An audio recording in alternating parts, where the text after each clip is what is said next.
Feliz sábado, igreja. Que alegria estar aqui.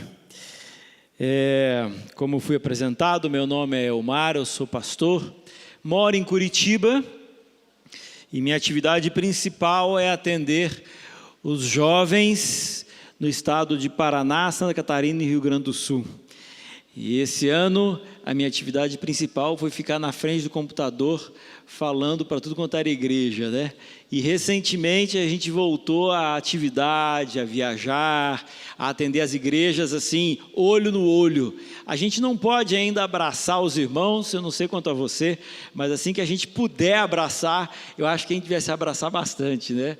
A gente que é pastor gosta de no final ali cumprimentar as pessoas, ver como é que os nossos irmãos estão, e a gente não consegue fazer isso no momento. Mas de pouquinho em pouquinho a vida vai voltando ao normal.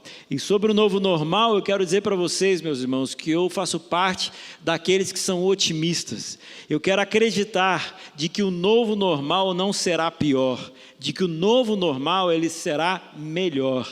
Eu acredito que a igreja não vai sair mais fraca dessa pandemia, mas eu sou otimista em acreditar que a igreja ela vai sair mais forte, se Deus quiser.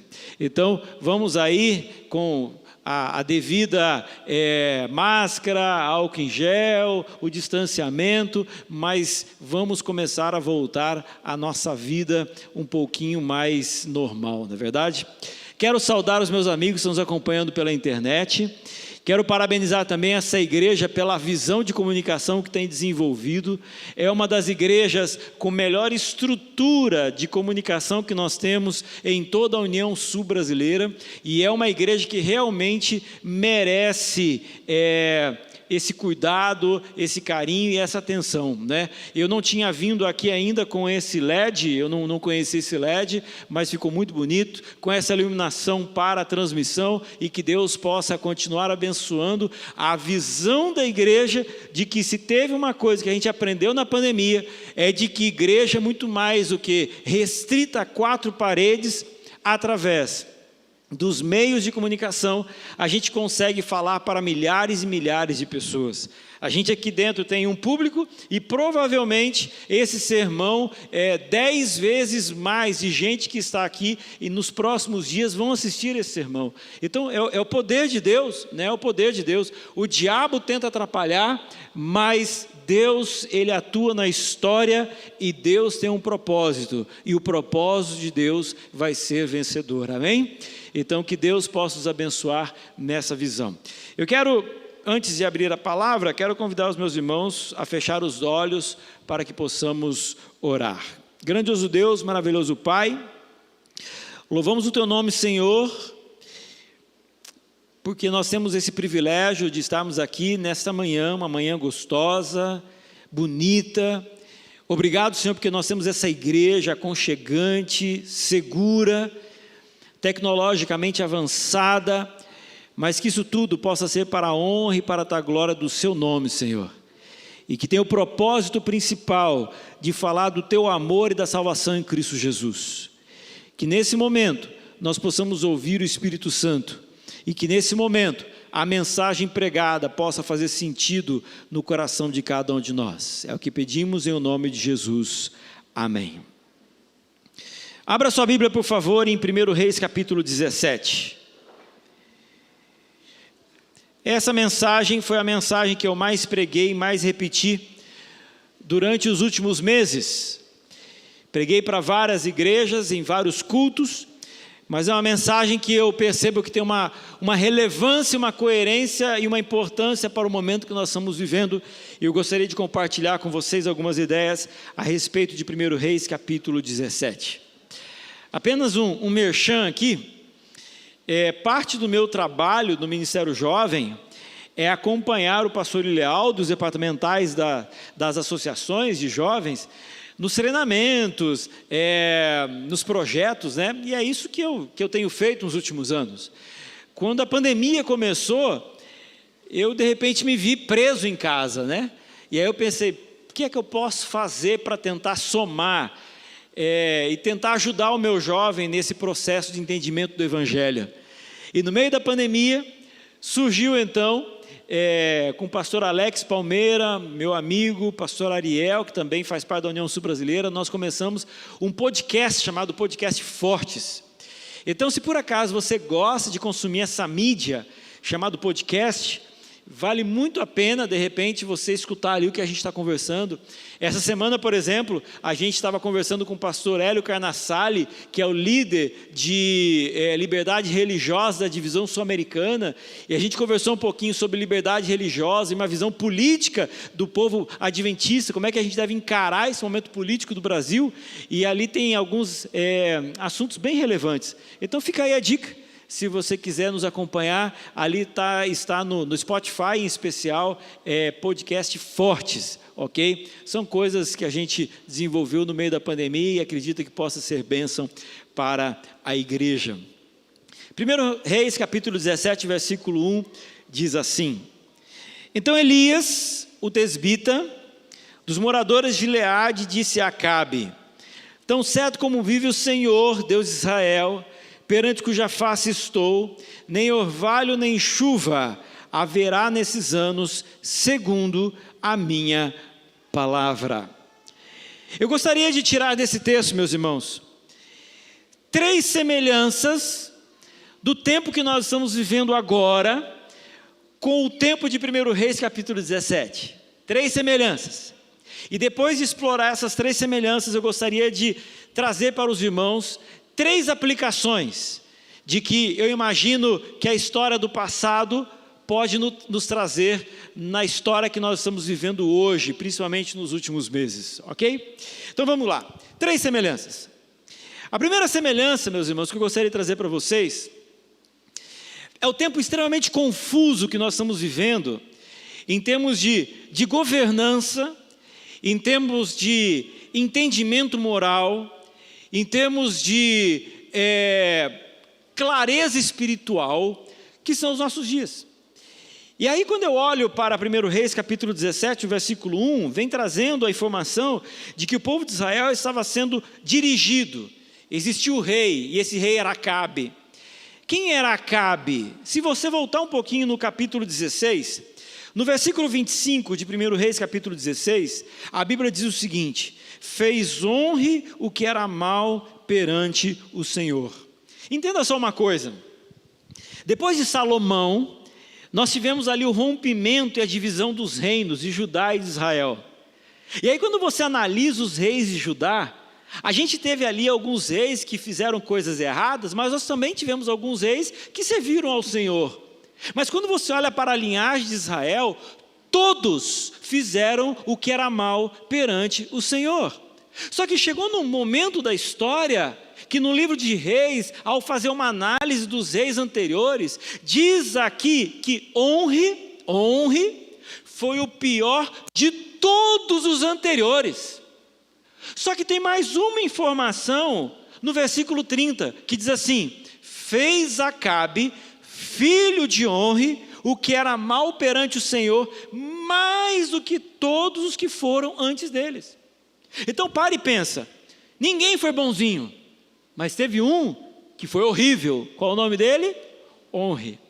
Mas teve alguém, o seu filho, que foi pior do que ele.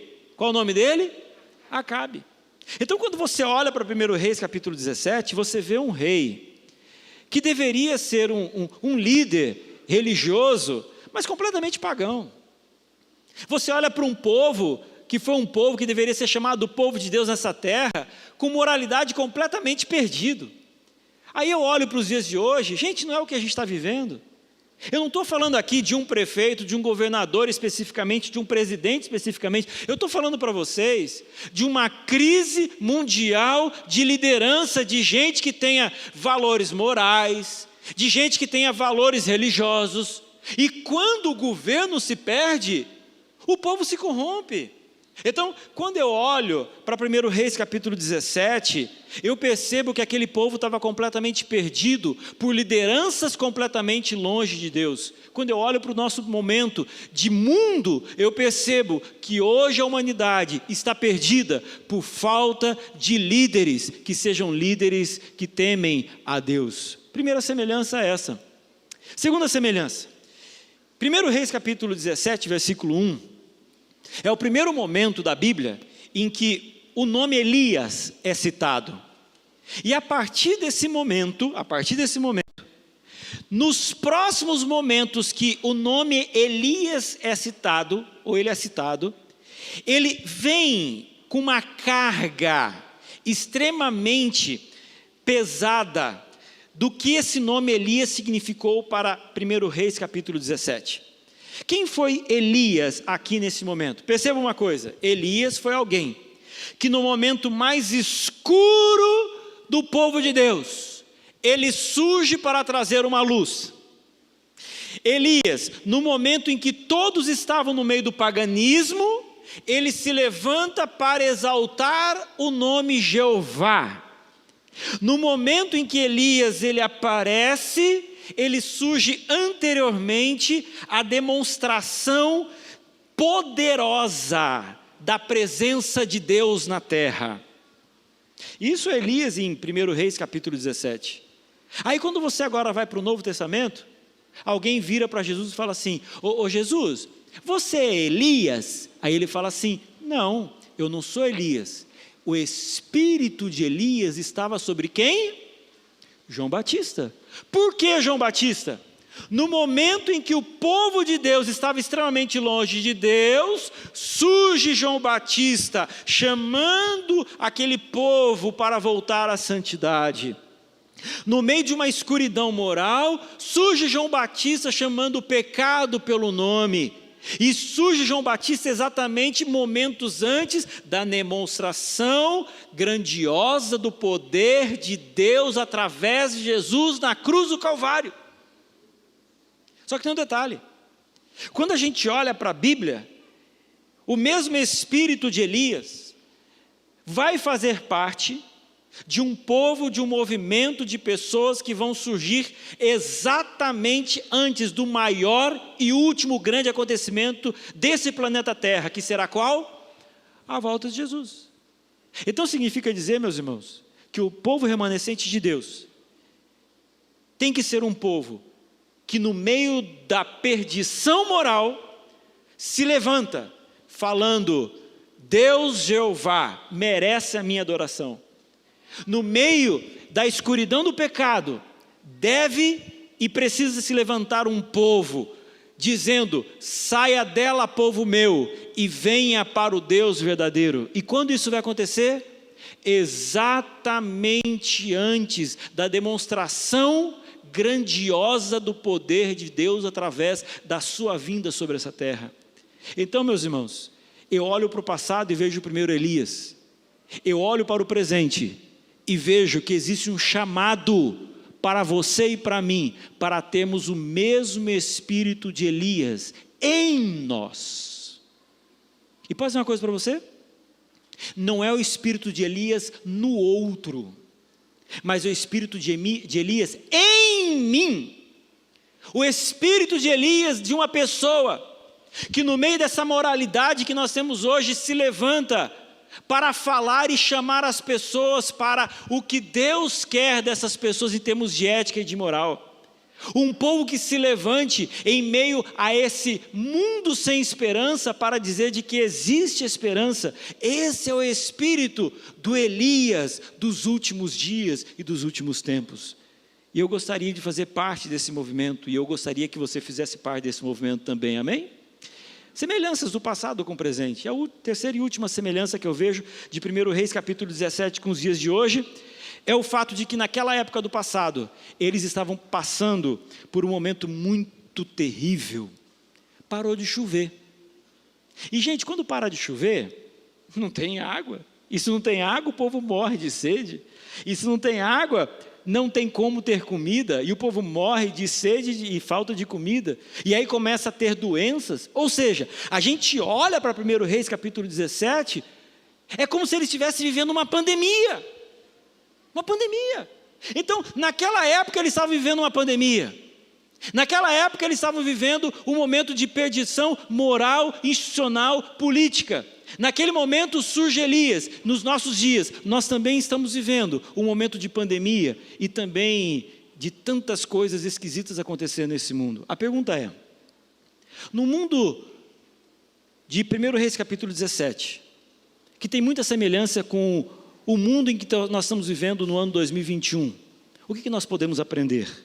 3 lições. A primeira delas, 1 Reis capítulo 17, versículo 6, diz assim: os corvos lhe traziam pela manhã pão e carne, como também pão e carne ao anoitecer, e bebia da torrente. Irmãos, imagina aqui comigo a cena. Elias chega, fala para Acabe: Acabe, vai parar de chover. E Acabe olha e fala assim: prenda aquele homem! E ele, saiu correndo. Correu, e de repente se encontrou agora, guiado por um anjo, no meio de uma florestinha, que tinha ali um riachinho, e ele sentou e falou assim: nossa, que legal, estou aqui protegido, tem água, parou de chover, não vai ter mais água lá, mas aqui, obrigado Senhor, porque eu estou aqui. E aí ele estava ali, mas eu acho que deu meio-dia, e na hora que deu meio-dia, ele olhou para um lado, era árvore, olhou para baixo, era areia, olhou para o lado, tinha uma aguinha, e falou assim: Senhor, obrigado pela água, mas a fome bateu, e agora, o que eu faço? E aí eis que de repente Deus falou assim: não se preocupe, Elias, eu desenvolvi aquele negócio de entregar comida para os humanos. Antigamente lá no meio do deserto, eu mandava assim chover comida, agora não, rapaz, eu estou mandando delivery. E eis que ele olha para cima, vê um corvo, trazendo um Big Mac ali, cara, pendurado no bico, entregou para ele e falou: uau! Aí o pessoal acha que esse negócio de delivery é coisa moderna, né? Eu de vez em quando vejo o pessoalzinho na bicicletinha ali, com aquela caixa do tamanho do mundo atrás, a gente me dá uma dó daquela situação, né? O aplicativo vem para cá, vai para lá. A empresa mais rica praticamente do mundo hoje, a Amazon, ela está desenvolvendo um dronezinho.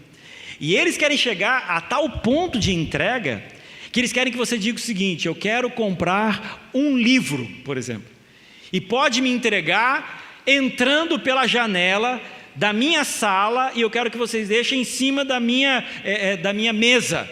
Imagina só, você acaba de fazer o pedido, vem um dronezinho, entra pela janela, coloca o livro em cima da sua mesa e vai embora. Uau! Só que eles estão querendo fazer isso, eles não têm ainda. Gente, quem inventou esse negócio foi Deus.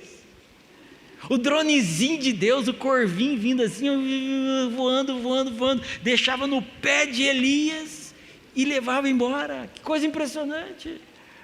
Aí você olha para isso e fala assim: cuidado de Deus no meio das dificuldades.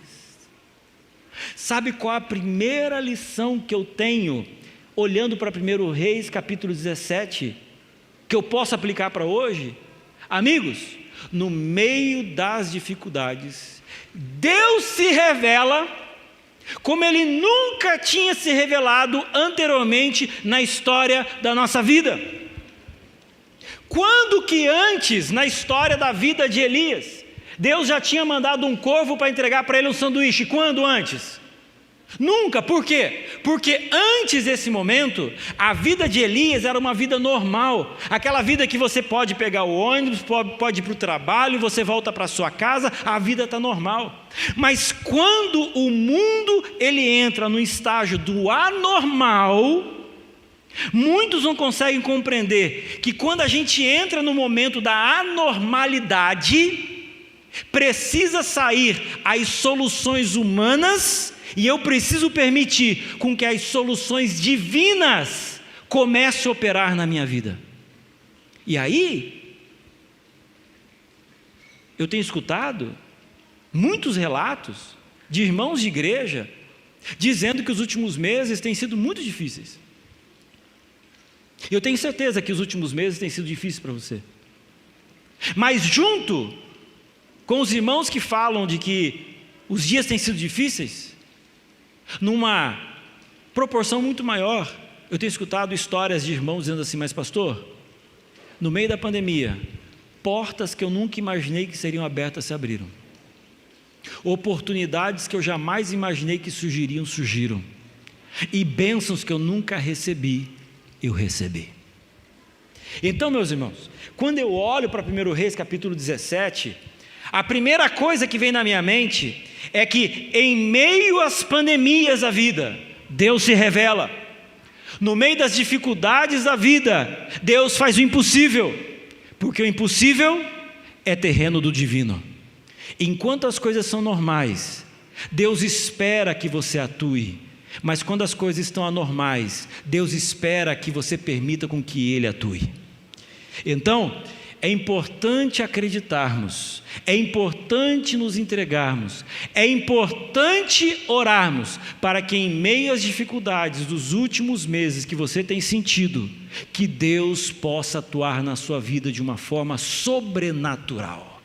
Irmãos, o dono da prata é o Senhor Deus. Irmãos, quem conduz a história é o próprio Deus. O problema é que muitas vezes nós não nos rendemos a Ele, mas se nós nos rendemos a Ele, não será uma pandemia que irá nos parar, não será um vírus que fará com que a gente venha a perecer, porque no meio do impossível, Deus se revela. Quem crê nisso, diga amém. Amém. Primeira lição: no meio dos impossíveis, Deus se revela. Segunda lição que eu tiro, olhando para o passado, tentando aplicar para o presente, é o que está em 1 Reis capítulo 17, versículo 15, que diz assim: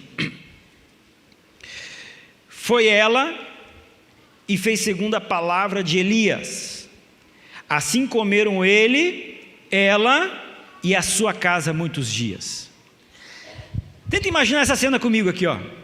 Elias, deitado ali, do ladinho do riachinho, dava meio-dia pontualmente, viu o corvinho, dava o sanduichinho, dava 6 horas da tarde, ele olhava para cima, estava outro corvinho, trazendo mais um sanduichinho, vida boa, tranquilo. Aí um dia ele acordou, olhou para o lado, não tinha mais água, e provavelmente ele falou uma frase que você já deve ter dito, em algum momento da sua vida: Deus se esqueceu de mim. Em algum momento da sua vida você já foi tentado a falar isso? Deus abençoa, abençoa, abençoa, abençoa, abençoa. Quando de repente alguma coisa não vai como você quer, você olha e fala assim: é porque Deus se esqueceu de mim. Eu vou abrir meu coração para você. Todas as vezes que eu tive a sensação que Deus tinha se esquecido de mim, eu aprendi na minha vida que na verdade Deus queria me colocar num novo nível de bênção e de entendimento de quem Ele é. É mais ou menos o seguinte: ô Elias, eu quero que você saia daqui e vá para lá, porque aqui você já aprendeu o que tinha que aprender. Aqui você já aprendeu que eu tenho o poder de te dar água. Elias, aqui você já aprendeu que eu consigo cuidar de você através do corvo e trazendo para você a comida. Aqui, Elias, você já aprendeu tudo o que você tinha que aprender. Agora eu quero que você ande. Mas para que Elias vai andar, gente? Ele tem água, ele tem comida. Então tem hora que Deus precisa acabar com a água, acabar com a comida. Aí Elias olha e fala assim: agora sim, o que eu estou fazendo? E Elias fala assim: anda, meu filho, porque lá tem um degrau a mais de entendimento, porque lá tem um outro tipo de aprendizado que você tem que ter. Então, meus irmãos, eu quero que você compreenda que se em algum momento da sua vida você teve a tentação de acreditar de que Deus se esqueceu, primeiro, não acredite de que Deus se esqueceu, porque Ele não se esquece de nada e de ninguém, e não vai ser você que vai ser exceção. Então, se você tem a sensação de que Ele se esqueceu de você, é porque provavelmente você está nesse nível e Ele quer te colocar no nível superior. O que você tem que descobrir é para onde Ele está indo, para você ir junto com Ele. Então, você sai daqui e você sobe, e quando você sobe, você tem um novo entendimento de quem é Deus. Elias saiu da beira daquele riacho, entrou em um local chamado Sarepta, e agora eu tiro o foco de Elias e eu trago o foco para uma mulher que eu nem o nome dela sei. Uma mulher que tinha comida para aquele momento, para ela e para o seu filho. E quando Elias chegou, ela dividiu o que tinha com Elias. E na casa dela, nunca mais faltou. Sabe por quê, meus irmãos? Eu tenho algo para falar para você. Todas as vezes que nós temos coragem de dividir, Deus tem poder para multiplicar. Irmãos, esta lição foi uma lição que eu aprendi nos últimos meses. Porque sermão bom é quando a palavra de Deus fala no coração do pastor. E Deus começou a falar para mim assim: Omar, você está percebendo como em Curitiba está aumentando o número de pessoas no sinal pedindo dinheiro e comida? Gente, isso não acontecia em Curitiba. Hoje você não tem um sinal que você não pare que não tenha gente pedindo comida. Só que é o seguinte, meus irmãos, é fácil julgar. É fácil dizer que aquela pessoa que está lá é um bêbado, é um viciado, é um miserável, e aí então eu simplesmente fecho meu vidro e vou embora. Fazer isso é fácil. Difícil é entender que o Evangelho está dizendo que eu tenho que fazer diferença na vida do outro. Então o certo é eu parar, pegar aquele miserável daquele viciado, colocar dentro do meu carro e tentar salvar. Só que eu não consigo fazer isso. Aí Deus colocou no meu coração, sabe o quê? Elmar, não é justo que você durma à noite de barriga cheia, enquanto pessoas que passaram por você e na sua vida ao longo do dia estão dormindo de barriga vazia. E Deus me inspirou, no meio da pandemia, a começar a ir para o mercado, fazer compras para a minha família e fazer compras de comida que mata a fome das pessoas na hora. Não é o macarrão que tem que preparar, mas é coisa que naquela hora a pessoa vai comer e vai acabar a fome. Então hoje em dia eu tenho alegria de que no momento em que eu paro, se a pessoa vem com a plaquinha, estou com fome, irmãos, eu não estou ali para julgar o passado dessa pessoa, mas eu estou ali para dizer para ela, quando eu abro o vidro, pego uma sacolinha daquela, olho no fundo dos olhos e falo assim, ó, Deus pediu para eu passar aqui e dar isso para você não ficar com fome. Isso é bênção na vida das pessoas. E quero dizer uma coisa para os irmãos. Pastor José, pastor Lealdo está aqui. Quando a pandemia começou, muitos de vocês são profissionais, tiveram perdas financeiras, e nós pastores também. Algumas questões que a gente fazia parte do nosso orçamento, de repente por causa da pandemia, a gente também sofreu com isso. E num primeiro momento eu pensei assim, como é que eu vou pagar algumas coisas, como é que eu vou me manter, sendo que eu já tinha compromissos com aquelas coisas? E aí Deus olhou para mim do céu e falou assim, Omar, não se esqueça, se você tiver coragem de dividir, eu tenho o poder de multiplicar. Sabe o que faltou para mim, para minha família e na minha casa? Nada. Irmãos, igreja não é estar aqui entre quatro paredes, no ar-condicionado, de terno e gravata, escutando alguém falar, segurando um livro preto. Religião não é isso. Religião é vir aqui, aprender a respeito de alguém que viveu há 2000 anos atrás, mas que está entre nós e por isso estamos aqui para adorá-lo nesse momento. Que há 2000 anos atrás, ele falou para você amar tua mulher, amar teu filho, mas ele de uma forma radical falou inclusive o seguinte, que a gente tem que amar inclusive o nosso inimigo, e que eu preciso me importar com as pessoas, e de que cada vez menos eu tenho que orar, Senhor, obrigado por essa alimentação, e dê aos pobres.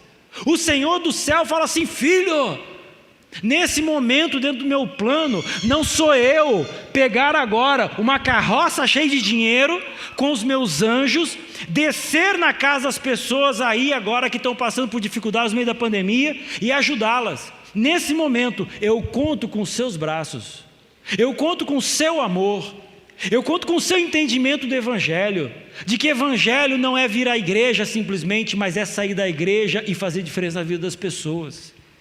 Então, Quando eu olho para 1 Reis capítulo 17, eu vejo claramente o Senhor Jesus olhando para você e para mim e dizendo que se no meio dessa pandemia a gente não conseguiu entender de que nós precisamos amar mais as pessoas, estarmos mais interessados pelas pessoas, buscar o outro e olhar mais para o outro do que simplesmente para mim, de que a gente tem que perder essa falta de fé, colocar o pé na água porque a água vai se abrir, acreditar que dentro da panela não vai faltar, no momento em que eu divido, vai ser bom para o outro e vai ser bom para mim. Se a gente não compreendeu isso, e você não tinha entendido isso, eu vim aqui para te dizer nessa manhã, e mais do que isso,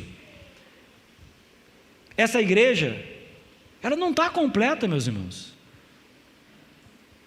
Tem muita gente que não está aqui. Aí eu pergunto, será que por acaso algum irmão nosso, nos últimos meses, tem passado muitas dificuldades? Sabe, eu tenho certeza que muitos irmãos estão precisando de bênçãos e de serem abençoados. E aqui o texto bíblico está dizendo, de que ela comeu, a família comeu, e não faltou, porque Deus tem poder para multiplicar para aqueles que têm coragem de dividir. A terceiro aprendizado que eu tive, olhando para 1 Reis capítulo 17 e 18, comparando com o passado com o presente, é o que está no versículo 30 de 1 Reis capítulo 18. Primeira lição que eu aprendo, no meio do impossível, Deus se revela. Segunda lição que eu aprendo, se eu tenho coragem de dividir, Deus tem poder para multiplicar. Terceira lição que eu aprendo, 1 Reis capítulo 18, versículo 30. Então Elias disse a todo o povo, chegai-vos a mim. E todo o povo se achegou a ele. Elias restaurou o altar do Senhor, que estava em ruínas. No meio daquela crise, no meio daquela pandemia, se levanta Elias e fala assim, povo, está na hora de restaurarmos o altar espiritual da nossa vida. A pandemia está acabando, e quando você olha para trás, o que você enxerga? Você enxerga dias que você conseguiu ficar em casa,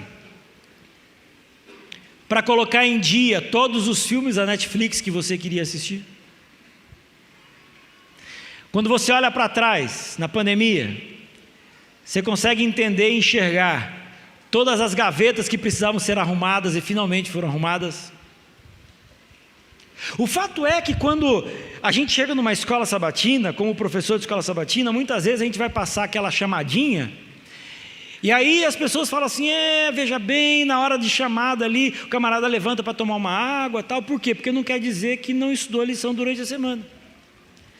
E não raramente, eu como pastor de jovens, vou conversar com um jovem e falo assim, brother, e aí, como é que está a vida espiritual? Pastor do céu, você não sabe a minha vida. Eu levanto 6 horas da manhã, aí eu tenho que ir para a faculdade, depois eu vou para o trabalho, depois eu tenho pós-graduação, depois eu tenho inglês, depois eu tenho MBA, depois eu tenho que ir para a academia, eu chego em casa 11 horas da noite, pastor, está difícil estudar a Bíblia.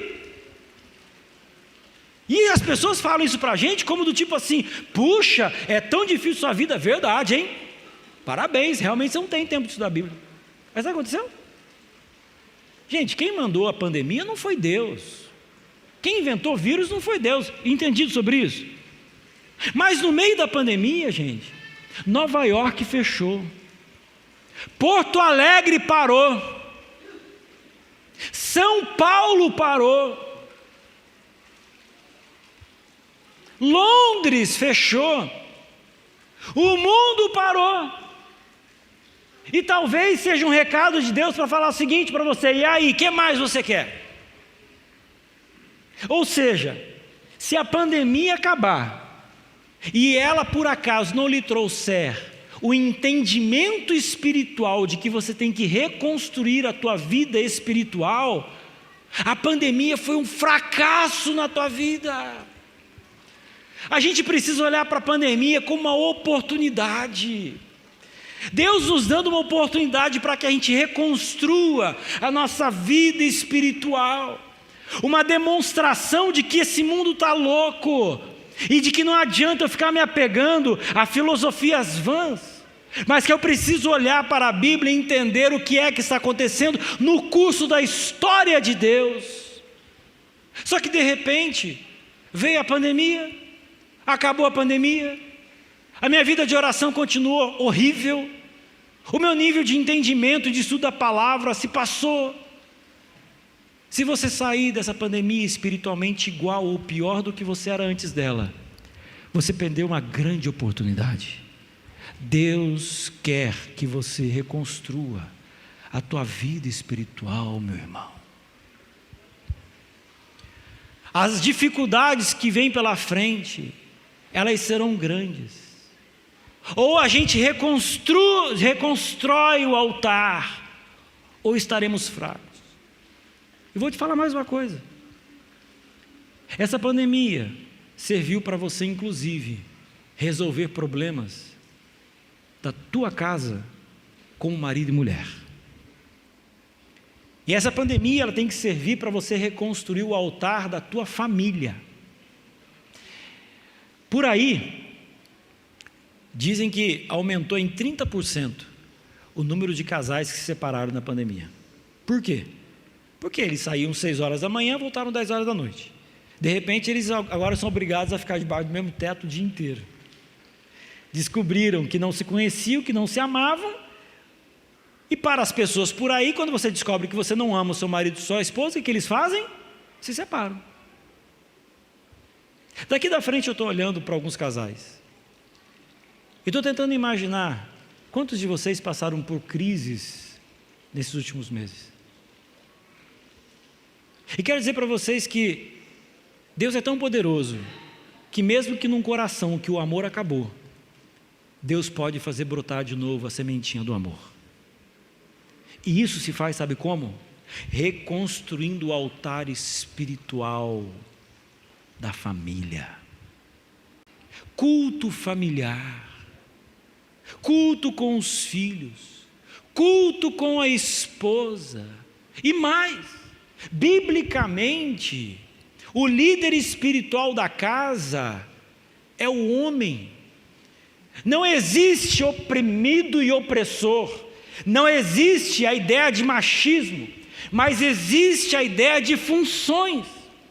Então, cada vez mais, nós homens precisamos ocupar o lugar de sacerdote da casa, para com a esposa e para com os filhos. E quando a gente olha para 1 Reis, capítulo 18, a mensagem de Elias para aquele povo foi: irmãos, está faltando água, está todo mundo sofrendo, o mundo está esquisito, mas não é hora de dispensar esse tipo de coisa. Vamos entender, o Senhor quer que você reconstrua a sua vida espiritual, para que ao final da pandemia, que ao final dessa seca, a gente possa sair mais forte. Então, que ao final da pandemia eu possa olhar pelo retrovisor da minha vida e possa ver a escuridão que foi, a tormenta que foi, mas eu posso ter a certeza que no meio das intempéries do mar de 2020, eu estive com o Senhor Deus guiando o barco da minha existência. Aí então, 2020 terá sentido. Por isso que diz, Elias olhou para o povo: restaure o altar espiritual da sua vida.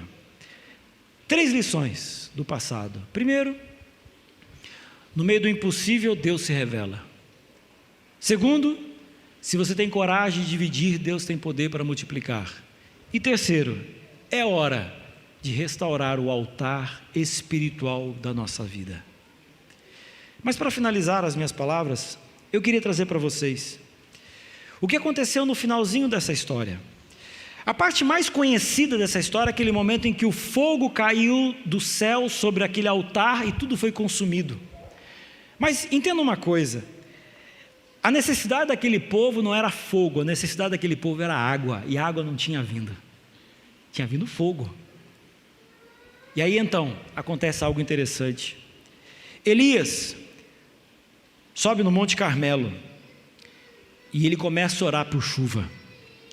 E ele ora durante 7 vezes, até que depois da 7ª vez, o ajudante dele olhou para o horizonte e diz o texto bíblico que a 7ª vez disse, no versículo 44, eis que se levanta do mar uma nuvem, pequena como a palma da mão de um homem. No momento em que Elias viu que no horizonte tinha surgido uma nuvenzinha do tamanho da palma da mão de um homem, ele se levantou, olhou para todos e disse assim: gente, o nosso problema chegou ao fim, a chuva está chegando. Era uma nuvenzinha que foi crescendo, crescendo, crescendo, que se transformou numa grande nuvem chuva. Acabou o problema daquele povo. Sabe, meus irmãos, muitos estão achando que a solução dos nossos problemas será a vacina, que sabe-se lá quando que vai chegar. E está todo mundo louco para tirar esse negócio da cara, para poder sorrir de novo, para poder andar na rua, para poder respirar. O povo do louvor fica aqui na frente louvando e fala assim: canta alto, meu povo, né? A gente com a máscara, né? Quase cai para trás, né? A gente quer parar com isso, a gente quer sorrir. Hoje em dia as pessoas estão investindo nos olhos, né? Porque é o que aparece. Por isso que o oftalmo está ganhando dinheiro, o dentista quase mais nada, né? Porque ninguém mais está indo ao dentista. A gente quer voltar a uma vida normal. Mas desculpa, não será a vacina que vai trazer para a gente a solução dos nossos problemas. Não será. A solução dos nossos problemas, ela vai acontecer no momento em que uma nuvenzinha do tamanho da palma da mão de um homem surgir no horizonte. E essa nuvenzinha, no início pequena, mas depois ela vai crescer, crescer, crescer, e nela estará Jesus e os seus anjos para colocar fim à miséria que a gente vive nesse mundo. Então, meus irmãos, se eu posso trazer para vocês alguma referência da história do passado com o presente, é assim: olha, a nuvenzinha vai chegar, a solução ela vai surgir, e nós como povo, nós temos que estar aguardando, a gente tem que acreditar, a gente não pode desanimar, a gente precisa continuar se levantando. Caiu, levanta, caiu, ajuda a levantar, como igreja voltar de forma mais viva do que nunca, porque as pessoas desse prédio, muitas delas estão sem esperança. Nós temos uma esperança, e a esperança não será a vacina, a esperança não será o remédio, mas a esperança será a nuvenzinha, que em breve voltará sobre essa terra e nos levará para um mundo que nunca mais terá Covid, nunca mais terá vírus e nunca mais terá morte, porque nunca mais terá pecado. E aí sim, viveremos com o Senhor para a eternidade. A história do passado nos dá esperança no presente. A história do passado nos ensina o que precisamos sentir no presente. A história do passado nos dá vislumbre do que vem para o futuro. E o futuro é glorioso em o nome do Senhor Jesus Cristo. Amém? Nessa manhã, nós teremos uma cerimônia para finalizar o nosso culto, que é o batismo da Alice. Alice, ela será batizada como demonstração de alguém que quer fazer parte desse povo. A Alice, ela quer dizer de que apesar dela estar infectada pelo pecado, e saber que para o pecado não existe nenhuma outra forma de ser salva a não ser em Cristo Jesus, Alice quer dizer que ela quer ser lavada do pecado e salva em Cristo Jesus. Mais do que esperança para o presente, Alice quer sonhar com o futuro. Mais do que dias nessa terra, ela quer imaginar dias eternos ao longo e nos braços do Senhor Jesus Cristo. Por isso Alice, nessa manhã, será batizada pelo pastor José. Eu gostaria, pastor Elmar, de convidar à frente algumas famílias que tiveram uma contribuição muito especial. Queria chamar primeiramente o esposo, que é o André, e a filhinha, a Dani. Podem vir à frente. O André, ainda estamos sonhando, pastor, com o batismo dele, orando por isso. No momento de Deus, isto deverá acontecer pela graça de Jesus. Também queria convidar aqui a família da Eline e o Fábio, se quiserem se aproximar. O Hamilton, esposo da Lu. Eu já vou contar rapidinho a história. E também a Gisnara e o Marco, se quiserem vir à frente, por gentileza. Se coloquem nas laterais aqui. Irmãos, a Alice, ela me contou uma história extremamente impactante quando eu fui à sua casa. Ela me contou que ela, quando estava ali no jardim, brincando com a filhinha, ela viu o Hamilton e a Lu, e ela viu que havia algo diferente neles, algo diferente. E então ela se aproximou e, sem que eles usassem uma palavra, ela foi e perguntou: o que tem de diferente em vocês? Vocês são cristãos? E então a resposta aconteceu, o estudo bíblico aconteceu. E sem precisar dizer uma palavra, só pelo testemunho da família, hoje ela está aqui. Louvado seja Deus por isso. Alice, você aceita Jesus como teu Senhor e Salvador? Você deseja fazer parte da Igreja Adventista de Iguatemi, também da Igreja Adventista Mundial, fazer parte desta grande família de milhares de pessoas ao redor do mundo? É teu desejo hoje ser batizada para o perdão dos seus pecados e a nova vida em Cristo? Amém. Os irmãos a recebem como membro desta igreja? Deus seja louvado por isto.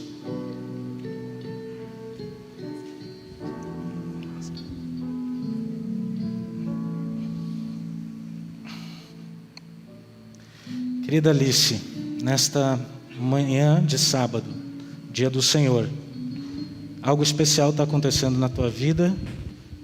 Você está colocando a tua existência, o teu ser, nas mãos de Jesus Cristo. E seguindo a ordem dele como ministro do Evangelho, eu estou te batizando em nome do Pai, do Filho e do Espírito Santo. Amém.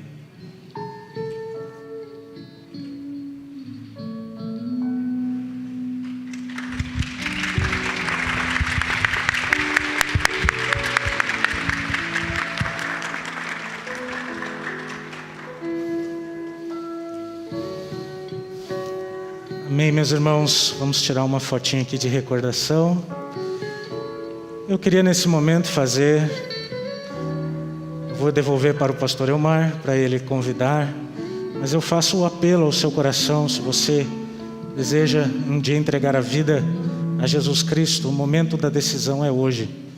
Tenho certeza que depois de ouvir essa palavra, seu coração tem condições sim de decidir por Jesus Cristo. E o convite está estendido a todos vocês, ao André, a todas as pessoas.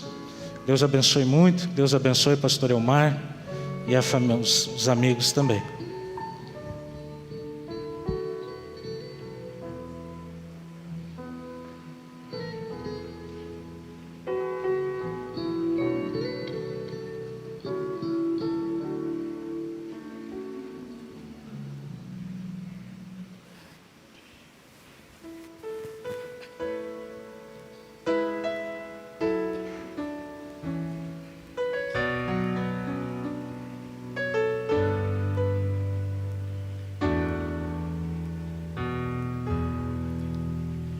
Quando Jesus te chama e tu não vês pra onde vais, então voltas pro mundo e tudo que contém. mas voltas triste como ninguém. Porque voltar para o frio gelado que destrói e abandonar os braços de amor do Pai. Porque insistir no que te faz tão mal, por que te rouba a paz.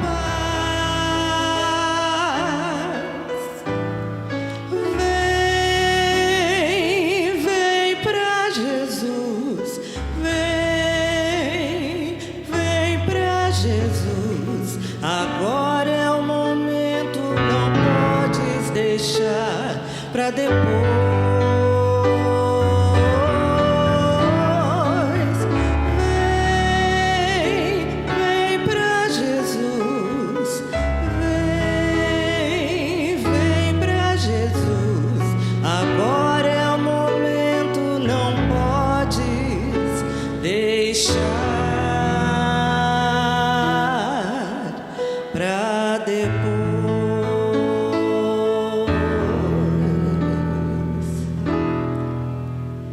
Quando Jesus te chama e tu não vens, pra onde vais então? Voltas pro mundo e tudo que contém, mas voltas triste como ninguém. Junto de Cristo existe sempre um bom lugar, onde calor e abrigo podes encontrar, e onde a vida pode retomar sua força e seu vigor.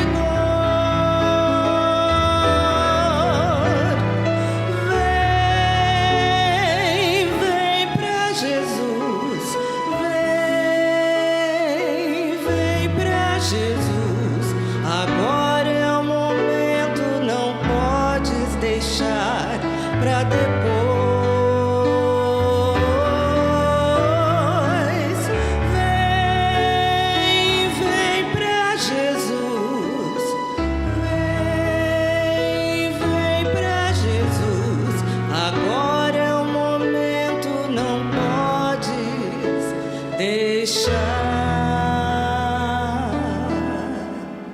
Pra depois.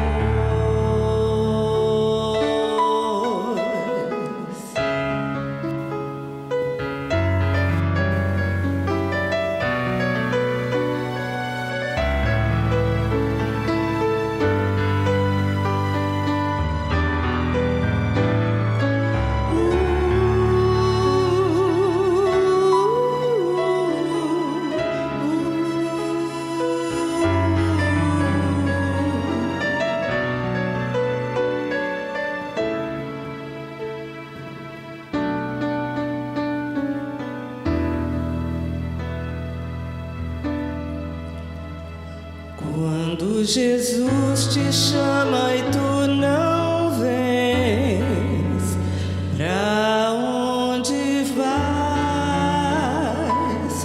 então?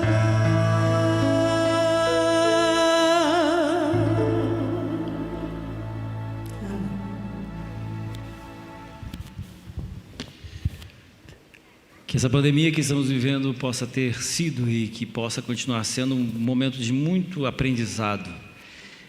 E que você perceba Deus dirigindo a sua vida e que você possa ser muito abençoado. E que essa música, Jesus, Ele tem nos chamado. É hora da gente reconstruir o altar espiritual da nossa vida. Deus abençoe vocês. Vamos ficar em pé e vamos orar. Grandioso Deus, maravilhoso Pai, louvamos o Teu nome, Senhor, por esse culto nessa manhã, pela entrega da Alice.